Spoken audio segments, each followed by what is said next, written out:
taong 2002 sa Upland ng Dalagete. Isang dalaga ang mabilis na isinugod sa ospital matapos itong mawalan ng malay dahil sa matinding pagdurugo. Noong una ay inakala lamang nitong normal na regla iyon. Ngunit nagulat ang mga doktor nang matuklasan na nakunan pala ito. Mas lalong nabigla ang kanyang inang si Ginang Bernalyn Sasmon nang malaman ang mas mabigat na katotohanan. Buntis pala ang nag-iisa niyang anak na si Jocelyn Sasmon. Ngunit ang mas nakapangingilabot sa lahat, wala namang naging nobyo o kasintahan si Jocelyn sa kanilang baryo. Kaya doon na rin nabunyag ang lihim na matagal nang nakatago sa loob mismo ng kanilang bahay. Ang lalaking kinakasama pala ni Ginang Bernalyn ang siyang bumuntis sa kanyang anak. Ito ang kasong ating pakikinggan ngayon mga kaibigan. Isang kwentong kakaiba at mabigat dahil hindi ordinaryong pagtataksil ang nangyari rito, kundi isang lihim na itinago sa loob ng maraming taon. Kaya simulan natin sa umpisa kung saan nagsimula ang lahat. Taong 1996, nang mabalo si Ginang Berlinda Sasmon sa una nitong asawa. Naiwan sa kanya ang kanilang nag-iisang anak na si Jocelyn Sasmon na nooy nagsisimula pa lamang magdalaga. Ngunit matagal nang may edad ang mag-asawang magulang ni Jocelyn noon. Dahil sa katandaan, iisa lamang ang naging anak nila. Sa kanilang baryo, kilala noon si Ginang Berlinda bilang tahimik at masipag na babae, habang ang asawa naman nito ay isa ng matandang magsasaka bago ito namatay dahil sa sakit. Pagkatapos, mabalo, halos mabaliw si Ginang Berlinda sa hirap ng buhay. Namamasukan lamang siyang labandera sa mga may kaya sa kanilang lugar upang maitawid ang pang-araw-araw nilang pangangailangan. Kahit matanda na rin siya noon, ay pilit pa rin niyang itinaguyod si Jocelyn, at kahit salat sa buhay, naging parang biyaya naman sa kanya ang anak dahil napakaganda ni Jocelyn habang lumalaki. Tahimik at payak ang buhay nilang mag-ina hanggang dumating ang taong 1999. Dito nalaman ni Jocelyn na mayroon ng bagong kinakasamang lalaki ang kanyang ina. Isa itong matandang lalaki sa kanilang baryo na mas nakakaangat ang buhay kaysa sa kanila. At dito nalilitaw sa kwento si Gabino Damian. Isa rin itong balo na matagal na panahon namuhay sa Amerika. Ayon sa kwento ng mga taga-baryo, dati raw construction worker si Gavino sa ibang bansa hanggang sa kalaunan ay naging American citizen pa nga ito. Habang nasa abroad noon ay doon na rin ito nakapag-asawa ng isang Pilipinang matagal nang naninirahan sa Amerika. Wala silang naging babaeng anak, 2 lalaki lamang na kapwa, doon na rin lumaki sa Amerika. Pero habang tumatanda si Gabino ay unti-unti ring humina ang katawan nito. At nang tuluyan ng bawian ng buhay ang kanyang asawa dahil sa sakit, nagpasya na itong bumalik sa Pilipinas. Ayaw na raw nitong mamatay sa banyagang lupa. Kaya lahat ng naipon nilang mag-asawa sa mahabang panahon ng pagtatrabaho sa abroad ay ipinuhunan niya sa pagpapateyo ng maliit na gasolinahan sa syudad ng Cebu. Hindi man sobrang laki ng negosyo, nito ay sapat naman para mabigyan siya ng komportableng buhay. Bukod pa roon, ay tumatanggap pa si Gabino ng pensyon buwan-buwan mula sa Amerika. Kaya kilala itong may pera sa kanilang lugar. Sa mga panahong iyon, mag-isa na lamang namumuhay si Gabino sa malaking bungalow nitong bahay sa Upland ng Dalagete. Ang kasama lamang nito araw-araw ay ang kanyang driver at katiwala sa bahay. Tahimik ang buhay ng matanda noon. Ngunit ayon sa mga nakakakilala rito, madalas daw itong umiinom mag-isa tuwing gabi habang nakatitig lamang sa malawak nitong bakuran. Para bang kahit may pera ito, ay may malaking kulang pa rin sa buhay niya. At doon nga nagsimulang mag-cruise ang landas nila ni Ginang Berlinda. Namamasukan noon si Ginang Berlinda bilang tagalaba sa bahay ni Gavino. Sa una ay trabaho lamang iyon para sa matanda. Ngunit habang tumatagal ay mas nagiging malapit sila sa isa't isa. Si Gavino ang madalas nagbibigay ng grocery sa mag-ina. Minsan ay binibigyan pa nito ng pera si Berlinda kahit hindi naman humihingi ang babae. Hanggang sa kalaunan ay naging usap-usapan na sa baryo ang relasyon ng dalawang matanda. Sa tingin ng maraming tao noon ay pumayag na lamang si Ginang Berlinda dahil nakikita nito ang ginhawa ng buhay kay Gabino. At para naman kay Gabino, tila naghahanap lamang ito ng babaeng mag-aalaga sa kanya habang siya'y humihina na sa katandaan. Wala namang tumutol sa relasyon nila dahil pareho naman silang balo. Kumbaga sa tingin ng mga taga-baryo ay patas lamang ang pangangailangan nilang dalawa. Si Berlinda ay naghahanap ng seguridad sa buhay habang si Gabino naman ay naghahanap ng kasama at mag-aalaga sa kanya hanggang pagtanda. Pero hindi alam ng mga tao noon na may mas madilim pa palang motibo ang matandang lalaki. Pag-graduate na noon ng high school si Jocelyn, nang unang tuluyang ipakilala ni Ginang Berlinda ang anak kay Gabino. 16 years old pa lamang noon si Jocelyn. Payat mahinhin at natural ang ganda ng dalaga. Hindi man ito maputi ay litaw naman ang kinis ng balat at hubog ng mukha nito. Kaya kahit sa baryo ay maraming binata noon ang lihim na humahanga kay Jocelyn. At nang unang masulyapan ni Gabino ang dalaga, ay tila may muling nabuhay sa matagal nang natutulog nitong pagnanasa. Aba, yan pala ang anak mo, Berlinda. Siguro ganyan ka rin kaganda noong dalaga ka pa. Iyon ang biro ni Gabino habang hindi maalis-alis ang tingin nito sa dalaga. Ngunit ayon sa kwento ng ilang nakakita noon, kakaiba raw ang paraan ng pagtitig ng matanda kay Jocelyn. Hindi iyon simpleng paghanga lamang. Para raw iyong gutom na aso na ngayon lamang nakakita ng sariwang karne. Si Jocelyn naman noon ay nakangiti lamang sa matanda dahil wala naman itong masamang iniisip. Hindi niya alam na mula sa araw na iyon ay nagsimula na palang pagnasaan siya ni Gabino. Ayon pa sa ilang taga-baryo, ilang buwan lamang matapos maging opisyal sa paningin ng mga tao ang relasyon ni Gabino at Berlinda ay tuluyan ng lumipat ang mag-ina sa bahay ng matanda. Malawak ang bungalow nito. Hindi man 2 palapag ay napakalawak naman ng bakuran na puno ng mga ornamental plants at malalaking puno ng mangga at nyog. May sarili pa itong sasakyan at driver, kaya malaking pagbabago talaga iyon para kina Berlinda at Jocelyn na dating halos hindi makakain ng maayos araw-araw. Naging magaan ang buhay nilang mag-ina mula nang mapunta sila sa poder ni Gabino. Hindi na nila kailangang magbanat ng buto araw-araw para lamang may maihain sa hapag. Nabibili na ni Jocelyn ang mga gusto niyang damit. Nakakapag-aral na rin siya ng maayos. Pero habang lalong gumagaan ang buhay nila sa loob ng bahay ni Gabino, doon naman dahan-dahang lumalala ang lihim na pagnanasa ng matandang lalaki sa dalagang si Jocelyn sa bawat pagsilip nito sa dalaga habang naliligo sa poso.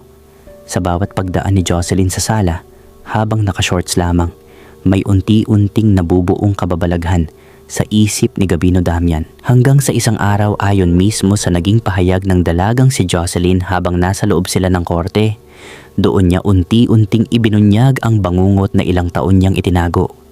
Naglalaba raw noon si Jocelyn sa likod ng bahay nang mapansin niyang papalapit si Gabino. Mabagal ang lakad ng matanda. Tahimik. Nakatingin lang ito sa kanya na para bang may masamang binabalak. Ah, ano po yun, tito? Tanong pa raw ni Jocelyn habang kinakabahan. Pero hindi sumagot ang matanda. Hindi ito tumigil sa paglapit hanggang sa tuluyan na raw nitong dinakma ang matambok na tilapiya ng dalaga. Napasinghap si Jocelyn sa gulat at agad siyang nanlaban. Tinangka raw niyang itulak ang matanda at sumigaw. Pero biglang nagbago ang mukha ni Gabino. Huwag kang sisigaw. Papatayin ko ang nanay mo. Iyon daw ang bulong ng matanda habang madiing nakahawak sa katawan niya. Ako ang gumagastos sa inyong mag-ina. Marami na akong itinulong at nagastos sa inyong mag-ina. Panahon ng magbayad ka. Mabigat daw ang paghinga ng matanda habang sinasabi iyon. Parang hayok na hayok ito habang nakatitig sa batang dalaga. Huwag kang mag-alala. Aalagaan kita. Bibigyan pa kita ng pera. Pabulong daw kung magsalita si Gabino. Mabagal, malamig, nakakatindig balahibo. At dahil sa murang edad ni Jocelyn noon, sa takot at sa kawalan ng alam sa batas, doon na raw nagsimula ang tuluyan niyang pagkabihag sa kamay ng matanda. Habang nakadakma ang isang kamay ni Gabino sa tilapiya ng dalaga, ay sunod-sunod naman nitong nilamas ang dibdib ni Jocelyn. Hinahalikan pa raw siya sa liig na parang hayop na naglalaway sa kinakain nito. Ramdam daw niya noon ang mabaho at mainit na paghinga ng matanda sa balat niya habang pilit siyang pinipigilan nito na makaalis. At doon na nga nagsimula ang lihim na pang-aabuso o panggagamit ng matanda sa katawan ni Jocelyn. Noong una, ayon kay Jocelyn, puro himas, lamas at halik lang daw ang ginagawa ng matanda sa kanya. Pero habang tumatagal ay lalo raw lumalala ang kababuyan nito.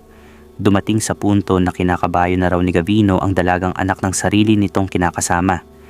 Para bang matagal na iyong pantasya ng matanda mula pa noong una nitong makita na nagdadalaga at gumaganda si Jocelyn.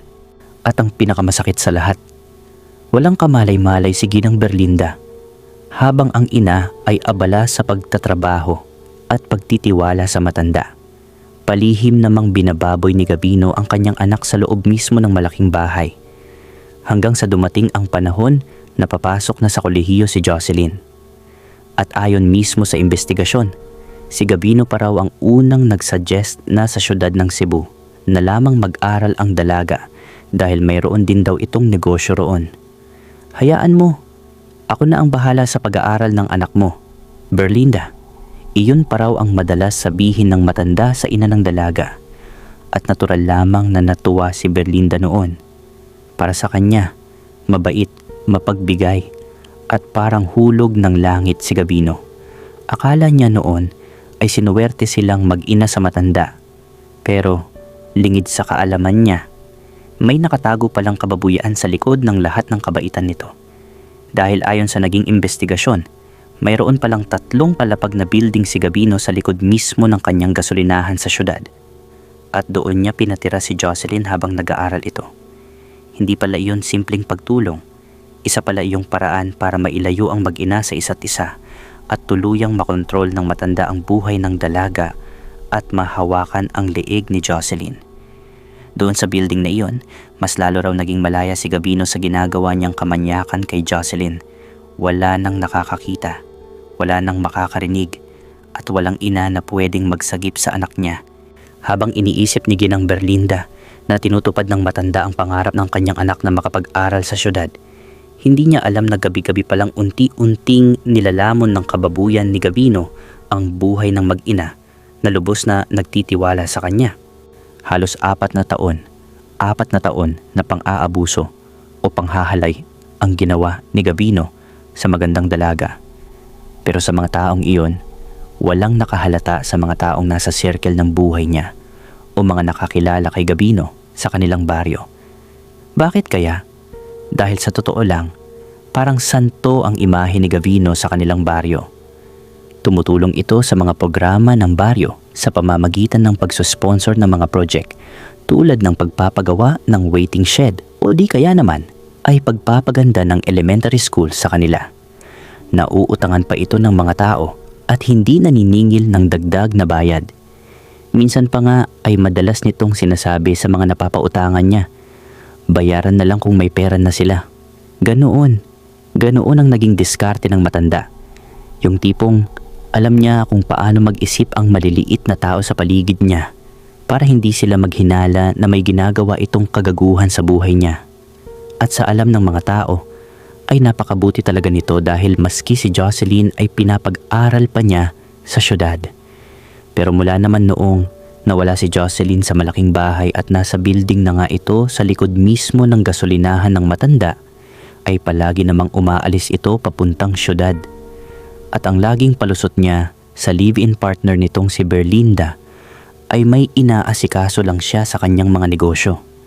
Wala namang tanong-tanong pa si Ginang Berlinda noon kasi nga todo suporta ang matanda sa buhay nila ng anak niya. Nang isang araw taong 2002 na noon, nang umuwi si Jocelyn sa kanila bago siya graduate, ay lumabas ang katotohanan. Dahil nang napunta sa ospital si Jocelyn at natuklasan mismo ng kanyang ina na buntis ito at ang ama ng bata o nakabuntis kay Jocelyn ay si Gavino Damian, iyong matandang malibog pa sa kuneho. Umiiyak na umamin si Jocelyn noon sa kanyang ina sa ospital pero wala doon ang matanda. dahil gulat na gulat ang ina ni Jocelyn sa nangyari at sa matagal na palang nangyayari sa dalawa. Matigas pa ang batuta ng matanda kasi sabi ni Jocelyn na maraming beses na hindi na mabilang ang ginawang pagpipilit ng matanda na makipagtalik sa kanya hanggang sa nakabuo nga ng bata ang ginagawang kademonyohan ng Ginoong Gabino kay Jocelyn. At ang masaklap, si Gavino pala ang may gustong ipalaglag ang bata dahil ayaw niya raw malaman ng mga tao ang ginawa niyang kababuyan sa dalaga. At si Gavino pa mismo ang nagpainom ng pampalaglag na gamot kay Jocelyn, kaya nga maraming dugo ang lumabas sa kanya noong araw na napunta siya sa ospital. Halos malupasay at mawalan ng malay noon si Ginang Berlinda sa nalaman niya dahil banal na aso at santong kabayo pala ang nakilala niyang si Gabino Damian. Yun nga lang ay wala silang kakayahang magreklamo dahil nakasandal din noon ang mag-ina sa poder at pera ni Gabino. Pero habang nasa ospital sila, noong una ay hirap magsalita ang dalaga. Nanginginig pa raw ito habang hawak ang kumot sa ospital. Halatang takot na takot pa rin kahit wala na roon ang matanda. Kasalanan ko ito. Hindi ko alam. Salita pa ng paulit-ulit ni Ginang Berlinda noon sa harapan ng doktor na pinagkwentuhan nila ng nangyari na siyang tutulong pala sa kanila. Doon na rin napansin ng doktor na matinding trauma na ang dinadala ni Jocelyn. Ayon sa doktor, halatang matagal nang kinikimkim ng dalaga ang takot at pang-aabuso. Kaya halos wasak na raw ang emosyon nito noong mga panahong iyon. At dahil sanay na rin ang doktor sa mga kaso ng kababaihang inaabuso, kinausap nito ng masinsinan ang mag-ina. Makinig kayo sa akin. Hindi kayo nag-iisa sa laban na ito. Tahimik lang noon sina Jocelyn at Berlinda habang nakatingin sa doktor. Ipinaliwanag ng doktor na mayroon daw siyang mga kakilala sa Public Attorney's Office o PO na pwedeng tumulong sa kanila ng libre. Dahil alam ng doktor na wala namang sapat na pera ang mag-ina para kumuha ng pribadong abogado laban sa isang mayamang negosyante tulad ni Gabino. Sinabi rin ng doktor na maaari niyang ipatawag ang mga tauhan ng Women and Children Protection Center ng Philippine National Police upang agad na makuha ang pahayag ni Jocelyn at masimulan ang investigasyon. Noong una ay natakot pa rin si Ginang Berlinda. "Dok, may pera po si Gabino. Baka po wala rin mangyari sa amin," sabi niya. Pero umiling ang doktor. "Mas lalong dadami ang mabibiktima kung hindi kayo lalaban," wika ng doktor na gustong tulungan ang mag-ina. At doon na nga unti-unting nagkaroon ng lakas ng loob si Jocelyn. Sa unang pagkakataon, matapos ang mahabang panahon, pakiramdam daw niya ay may mga taong handang maniwala at tumulong sa kanya. Hindi nagtagal ay dumating rin sa ospital ang ilang tauhan mula sa Women and Children Protection Center. Maayos nilang kinausap si Jocelyn. Hindi tulad ng inaakala ng dalaga na baka pagalitan o husgahan siya. Naging mahinahon daw ang mga babaeng investigador na kumausap sa kanya. Doon na nagsimula ang formal na affidavit ni Jocelyn laban kay Gavino. Habang kinukunan siya ng salaysay ay muli niyang ikinuwento ang lahat. Kung paano siya unang hinawakan ng matanda, kung paano siya tinakot, kung paano siya paulit-ulit na ginamit habang wala namang alam ang kanyang ina. Halos maiyak din daw noon maging ang isa sa babaeng pulis habang nakikinig sa sinapit ng dalaga. Kasunod noon ay agad ding kumilos ang PAW upang mabigyan ng libreng abogado ang mag-ina. Sa paglilitis ng kaso ay naging mabigat ang mga ebidensya laban kay Gavino Damian. Isa-isang inilahad ng abogado mula sa Public Attorney's Office ang medical findings ni Jocelyn, psychological trauma report nito, at maging ang detalyadong affidavit ng dalaga tungkol sa ilang taong pang-aabuso ng matanda. Tumestigo rin sa korte ang doktor at ang mismong driver ni Gabino na may alam pala sa nangyayari at hindi rin lang pala makapagsalita dahil trabaho nito at kabuhayan ang nakasalalay. Pati ang mga tauhan ng Women and Children Protection Center ng Philippine National Police na siyang kumuha ng salaysay ng dalaga.